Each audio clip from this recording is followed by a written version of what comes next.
Are you planning your wedding reception? With liquor such an important part of the party, how are you going to handle the bar? If you have questions, my guests have answers. Stay tuned. Welcome to Weddings with Zita.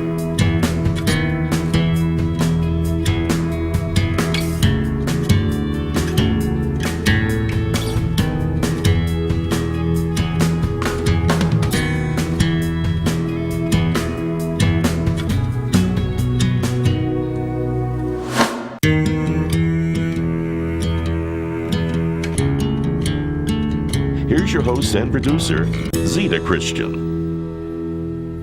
Hi everyone, welcome to the show.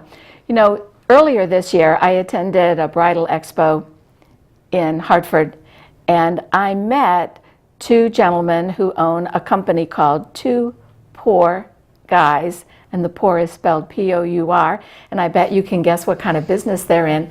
They do bartending and catering for weddings and other events. I spoke with one of the gentlemen, Bob, and he told me about his niece, Nina, and I thought, oh, I need to have you on the show because you have good information to share, and it's not a subject we've covered. So thanks very much for being on the show. This is Nina Rivera and Bob Copell of Two Pour Guys. So when we met, I remember one of the first things you said to me, Bob, as we're standing in the aisle there, crowded with so many people, those Jenks folks put on a really good show. You said, you need to talk with my niece, Nina. Actually, a correction, that's my partner's daughter. Oh, your partner, that's You're right. making me old already. We're practically family, Yeah. so it's fine. Okay, good. But you said that I would need to talk with her because you are the one who deals with the brides. So I thought, okay, so this is nice that I get two perspectives tonight. So let me start, Nina, with you. When you are speaking with a couple, they've come to talk with you about, they're planning their wedding and let's say they're catering, they're hiring a caterer, and they want to talk specifically about the bar, the alcohol. In your experience, totally unscientific study, but in your experience, who's more involved in that discussion, the brides or the grooms? It's actually kind of funny because I feel like the grooms kind of lead the discussion kind of in the beginning, and they have specific things that they want, if it's a specific alcohol or a specific beer that they have to have at the wedding. And then from there, the bride usually handles most of the details afterward and the follow-up with me as well. But the grooms want to make sure that a specific alcoholic beverage or a specific beer that they absolutely love has to be included, and they really want to be included in that bar discussion to make sure they get exactly what they want. That's really cute. Then, you know, and I've talked with a lot of couples, and I've started interviewing couples on this show as well, and I'm not at all surprised that that's how the division kind of falls. So, for the sake of the people in the audience who might not be familiar with all of the terms that we're going to talk about tonight, tell me the different, like the types of bars, like a beer and wine bar, and what else? So you'd have an open bar, which could be bar. just beer and wine, or it could have beer, wine, and spirits. And then there's a concession service or a cash bar style where people would come up and pay for the beverages. Okay. So those are two different types of bars that you can have. And then because I'm on Wedding Wire a lot on their forums, and some people talk about, well, we're just having a bar with only beer and wine. Or we're having a bar, that, I don't know if you'd even call it a bar, if there's no alcohol at all. And then an interesting question I saw, or comment I saw recently on one of the forums was, somebody said, do people really still pay in cash at a cash bar? And I thought, well, what's the alternative? And I thought, well, sure, people would probably come up with a credit card and they have a little chip or a swipe or something. But do you find people still pay in cash? Yeah. So thank goodness, because I thought, oh my gosh, I've been out of it for way too long. Yes, they certainly do. Okay, and when you have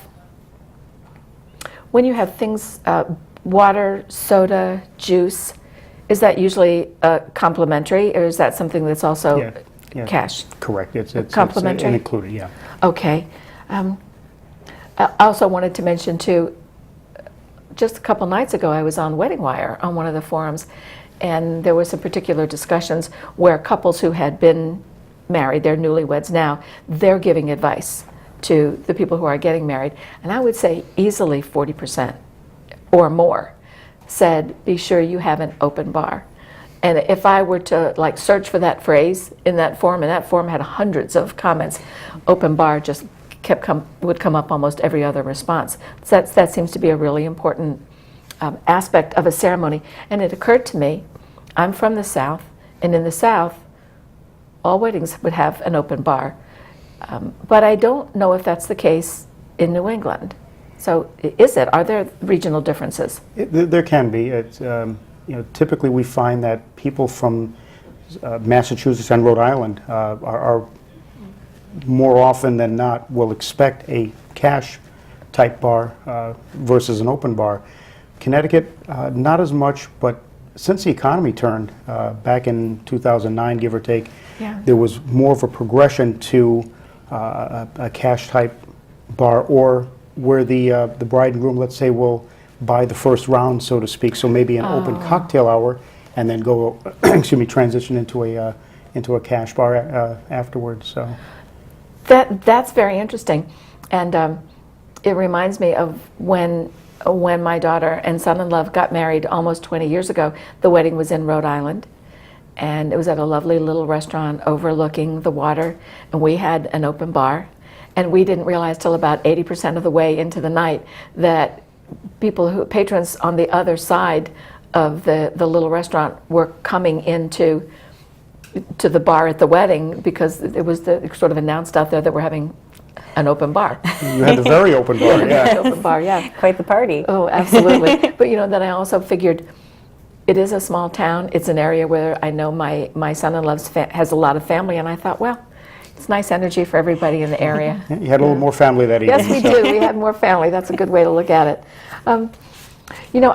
Also in terms of differences, I took a class with Bernadette Coveney-Smith for weddings for the LGBTQ community, gay lesbian weddings. And one of the things that she brought out was that it is not uncommon at all in those weddings to have the guests have drinks during the ceremony itself, that they would get drinks prior to the beginning of the ceremony, kind of like the way it is at some theaters now, where you can get a drink at the bar and bring it into the theater. So they would get a drink and bring it in to the ceremony area. Have you experienced that? We've typically people, when they arrive, they're ready to start drinking, and we try not to, or in most cases they don't want to have, the bride and groom do not want to have the bar open prior to the ceremony, because it's like herding cats. Yeah. Once people start drinking, it's very difficult to get everybody organized in their seats, and the ceremony to get off on time. So very, very, very seldom have we've ever experienced that. So yeah, I could see where that would be a problem. Yeah, unless you like start that early, like if guests are arriving like an hour early or something, and they're doing like a cocktail hour even before the ceremony. That we've done. Yeah. We've had a cocktail hour and actually shut the bar down. They've had their ceremony, but typically what we find is we'll have soft drinks or a lemonade or something along those lines prior to the ceremony, so people can get rehydrated, for lack of a better term, and then sit down for the ceremony, because at that point they're not. There's not this mad dash to try to get a couple drinks in before the ceremony. So. Yes, and as the officiant, I really appreciate not drinking. I mean, we talk about now having an unplugged ceremony and asking people to put down their cameras or their cell phones. This would be a whole other thing. Yeah. Nina, I want to go back to something you mentioned a minute ago. You mentioned that sometimes when you're meeting with the couples, the groom might say something that he wants to be sure that a certain type of liquor, or particularly maybe a certain beer, is included. How do you address that if you know that, let's say they want, because of their budget, they said they're going to have one kind of beer, but that kind of beer is, well, liked by a few people. So it's like a polarizing beer that maybe only they might like. Yes. That has happened. And what we try to do is we try to give them at least two options for beer regardless of budget, we try to really make sure they have at least 2 options for beer. And I try to gently say, okay, so if we're going to go with a very, very dark lager, we might want to go with a light beer. And this way we have a balance of what you would like, and then something that maybe a guest who wouldn't prefer something as dark as that, black lager, or something that they might enjoy as well. So kind of always try to say, hey, well, why don't we throw that in on the side? Just good idea. So that they can have a little bit of something for everybody. I think it's important to remember that for most of the couples, at least those I work with, this is the first and hopefully the only time that they will be planning their wedding. And there are a lot of these things they just don't know. They don't know to ask because it's not something they've experienced before. So I think that's good. It's gentle advice to kind of guide them in the right direction. Yes, I was going to say flexibility is key. We'll do, like Nina said, let's say 2, for lack of a better term, primary popular type selections. And if there's a third where, the groom or a favorite uncle or something like that, we'll bring a 6-pack or a case of this. And if it goes, it goes. But at least this way, the few individuals that would benefit, can enjoy as well. Let's talk about wine versus champagne for the toast and the whole concept of the toast itself. So how many people really use real champagne from the Champagne region of France? I'll defer to Nina. She's our wine aficionado. Okay. Very, very, very few. I would say maybe even 1 to 2% of the weddings every year would use actual champagne from Champagne, France. Number one, it's extremely expensive. Yes. It's delicious, but it's extremely expensive. And number 2, people aren't as big into the champagne as they once were. So sometimes it's a shame to spend the money to do a traditional champagne toast from Champagne, France, and to see all the glasses still, half full after the toast. So typically we would do a sparkling wine or a Prosecco, something a little more economical for people who would like to do a toast. But I definitely seen, as the years have gone on, people are steering clear of doing champagne toasts and are just simply doing toasts with whatever people have in their glasses, because I'm sure they've gone to weddings themselves and have seen people just leaving the glass or themselves not even partaking. So I've definitely seen over the past few years some people do the toasts, but it's definitely kind of falling to the wayside a little bit. I like that idea of toasting with whatever it is that you're drinking, because the whole idea of toasting a couple is to raise a glass of cheer and joy, and if it's not cheerful and joyful, pleasant for you to drink, that's hard. We joke with people to, instead of paying us for the actual toast, we say pay us half price and we'll take it and pour it right down the drain. It saves us a step. Oh wow. Yeah, that's a good point. It's a good visual. Speaking of visuals, I do have one I want to pop up here, because I thought about, we talked about one of the options is an open bar, and what are the minimum things? There must be, if a couple says I want an open bar, well, there are so many different kinds of liquor. What are the sort of the standards that you want to be sure you include? Well, we go on popularity. Okay. Of course, cost is, and people's budgets are going to be in play, but we want to have a decent selection so we can make just about anything, and again, budget will drive, whether it's the typical vodka, our minimum, if you will, is a Pinnacle vodka, which is our standard, and then it goes up from there. So the sky's the limit. So, but we want to have at least the basics there, so we can make just about any popular drink. That sounds like good advice, and for someone who would not know, like I know the couple of the things that I like to drink, but I wouldn't know, going back to what you were saying, Nina, about the beer, I wouldn't know some of the things that other people would want, so it's good to have professional advice. So when you are determining the inventory that's going to be at this particular event, and you're looking at, maybe you have beer and wine, maybe you have a big variety of liquor, maybe not, maybe you have unusual beers. Who is it in the process who actually selects the inventory? Like, do you go in and say, I know what you need and here's what you should have? Or does the couple come in and say, I want to have this, this, and this, and then you might say, you left a big gap here for something. I mean, how does that work? Who picks? We typically interrogate. So, we'll ask the bride and groom what their preferences are. If there's a certain type of drink or a certain liquor that they do that their family likes, and then base it off of that. We know that the 5 staples, vodka, gin, rum, scotch, tequila, those are going to be Vodka, gin, rum, scotch, and tequila. Those are going to be your base, and then you go off of course, a whiskey and so forth. But if the people say, well, we're scotch drinkers, well, we're going to lean more towards having more scotch on the bar than we would having vodka. Okay. But we still bring a lot of everything because you never know. You never know. And it's true, when you have that initial meeting with a bride and groom, they'll tell you, oh, we're a big beer drinking crowd, or we love all different types of brown spirits because that seems to be hot right now. We love bourbon, we love Manhattans.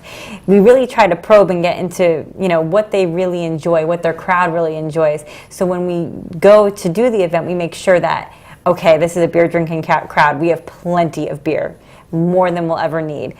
So we really try to make sure that we know exactly what we're getting into before we go, so we make sure we have plenty of inventory of whatever they like to drink.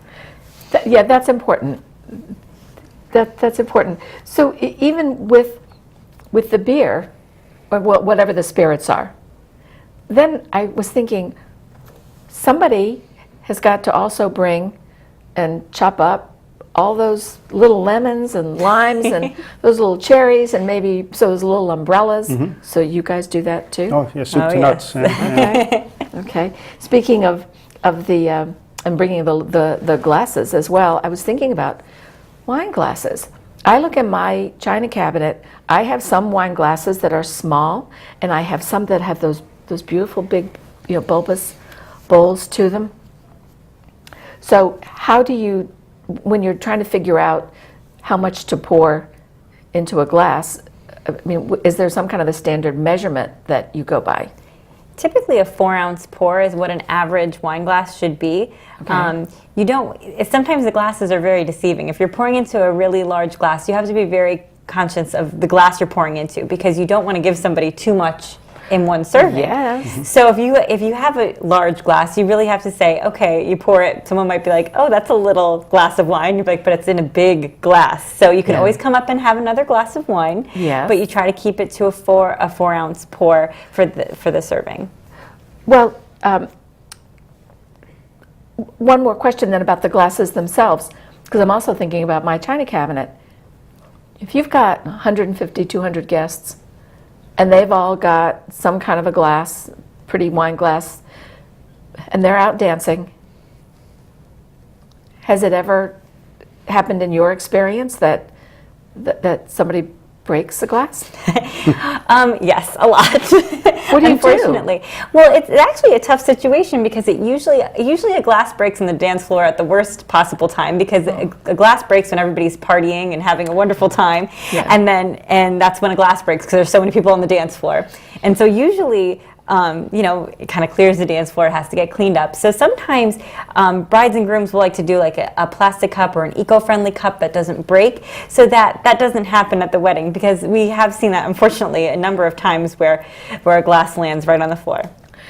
That's smart. And it's a cost issue too. Yeah, it's one less rental that they have, as an example. And to point out, it sounds cheesy, maybe someone saying a plastic cup, but we're not bringing red Solo cups. It's not a keg party, so they're they're nice, disposable. So. And there's so many things now that can be made in the plastic line that they do look lovely. Right.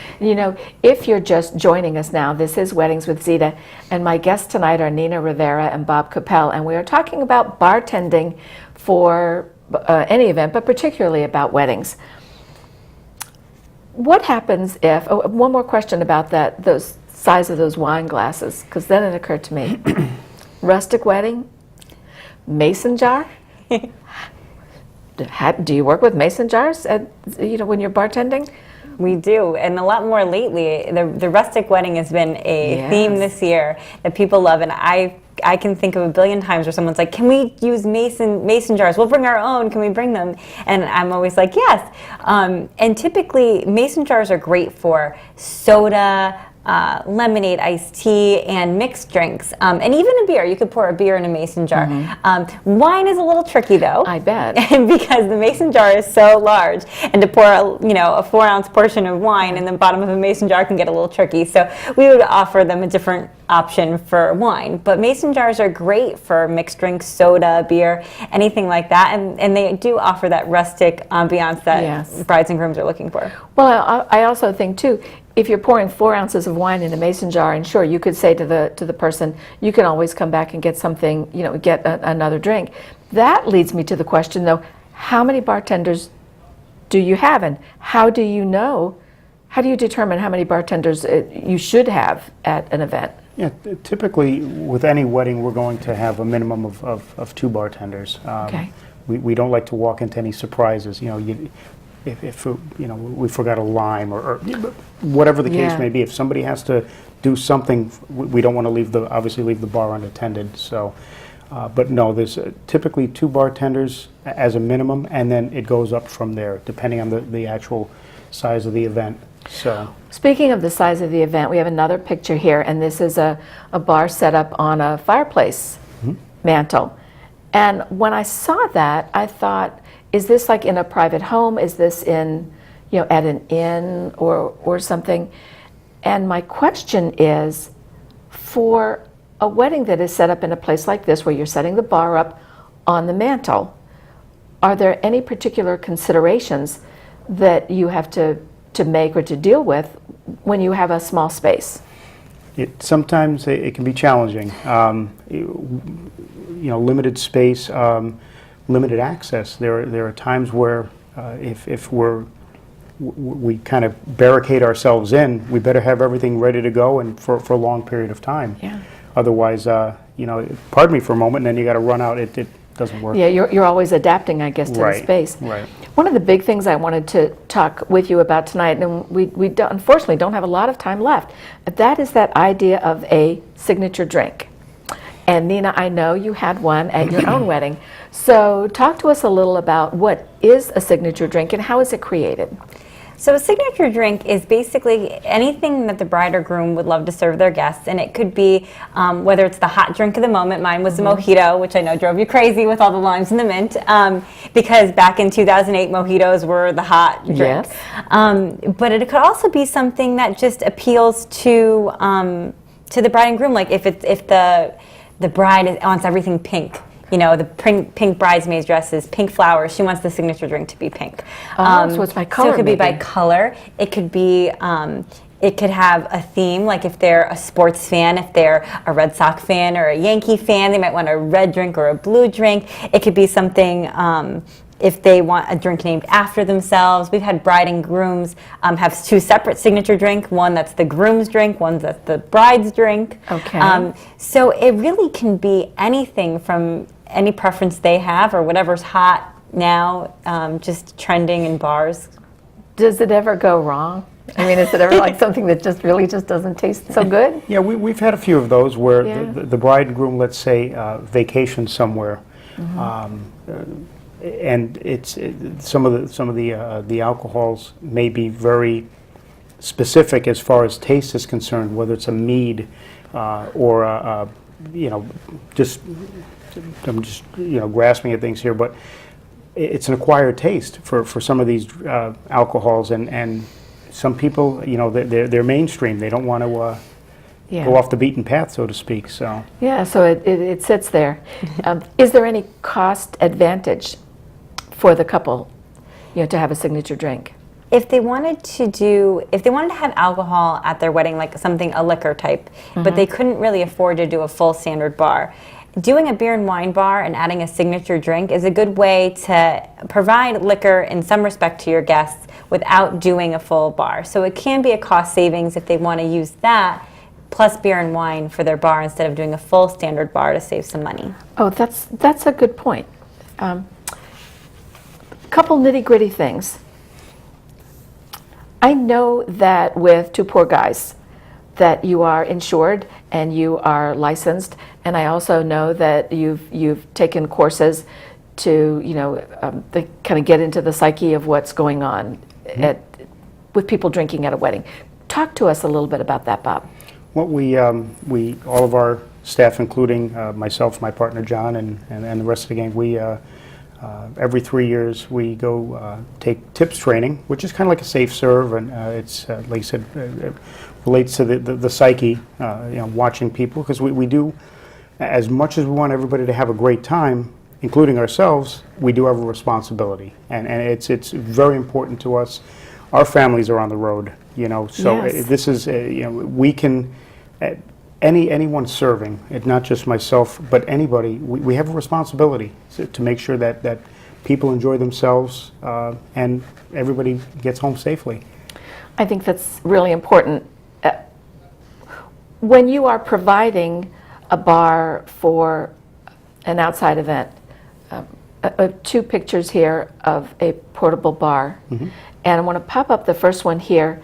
This is this beautiful bar under a tree. So you provide the outside, you provide everything. You bring what is needed for the event. What determines, I guess the better question is, how long could the bar go on? Are there limits? Do you set your own limits? Because we have another picture that I want to show here, and this is, it appears to me, the same area. And we're here, it's nighttime and the lights are on. So was this an event that went all day, or was this two separate events? That was two separate. Typically we're limited to 5 hours. Okay. The thought process is, if you can't get to where you need to be in 5 hours of free drinking, you have a problem. Yeah. So, but for insurance reasons and so forth, it's typically, most receptions are 5 hours to begin with. So we limit ourselves to typically 5 hours from start to finish. That's a good point. It occurs to me, I know that there are a lot of couples watching who are the DIY, the do-it-yourself couples, and they are looking to do as many of the aspects of the wedding themselves as they can. One question that I think that I would like them to be aware of: do they or do they not need a permit to serve liquor? No, in the state of Connecticut, anybody can serve, as long as they're not reselling it. Not reselling. Yeah, but they can serve. The only time they would need any type of special consideration, let's say if they're doing it in a public place, a park or Then you something, need a permit. then they have to apply to the town, if the right. town requires that. So I have one final question. When the wedding is over and you get the feedback and you get the reviews from the couples, what is the thing they're most grateful for, and what do they rave about? So each of you take one. My good looks, typically. There you go, of Yeah. course, they're smart people. It's service. We tell people there is the beer that we serve tastes the same as everybody else's beer. There's no difference there. It's a service that we provide from start to finish. Okay. And Nina, a comment from you.